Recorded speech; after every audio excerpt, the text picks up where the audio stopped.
Kamusta mga paps?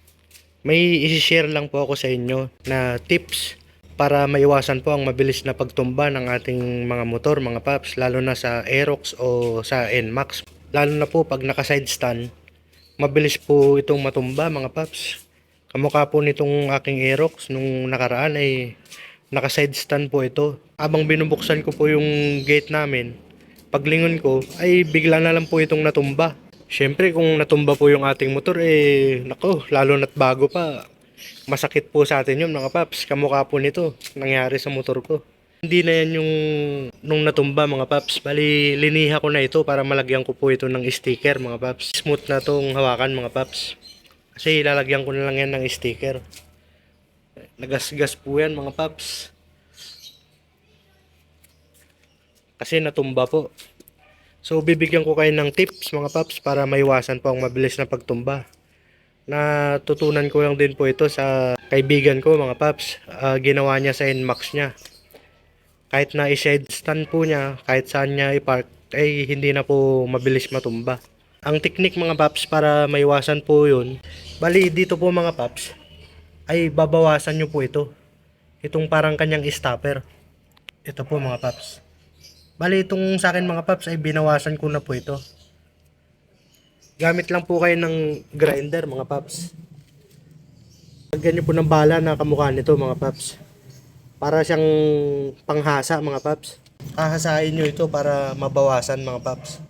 Para pag sinide stand nyo ay medyo naka-slant po siya.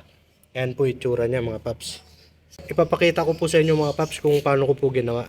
Medyo nakatindig pa, babawasan ko pa po ng konti.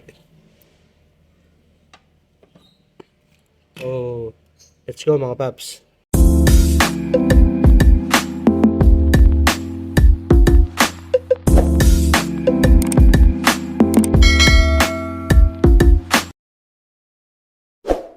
Paalala lang mga paps, pag mag-grinder kayo ay gumamit po kayo ng protection sa inyong mga mata para maiwasan po yung mga maliliit na debris na tumama sa inyong mata mga paps.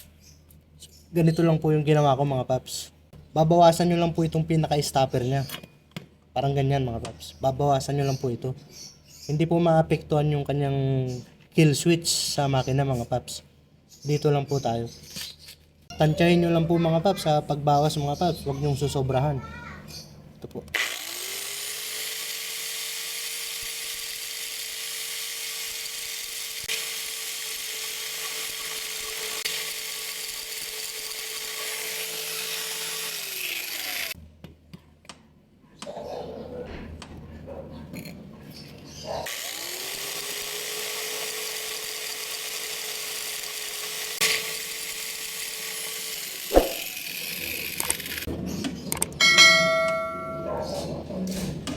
So, ayos na ito mga paps. Medyo naka-slant na. Magiging ganito na yung itsura niya mga paps kung naka-side stand po siya. Pag nabawasan po yun, medyo nakahiga na po siya. Ayan po mga paps. Kahit na galaw-galawin nyo po yan, ay hindi na po siya matutumba. Kahit na itulak nyo po. Hindi na po yan mabilis matumba mga paps. Minsan kasi mga paps, kung mabilisan ay sina-side stand lang po natin.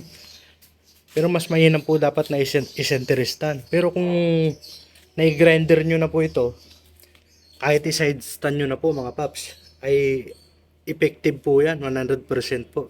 So, okay na mga paps. Kung nagustuhan nyo po itong ating video mga paps, ay please po, paki-like po and i-subscribe na din po mga paps para sa mga susunod pa nating video. Maraming salamat mga paps. Effective po talaga ito mga paps. Thank you mga paps.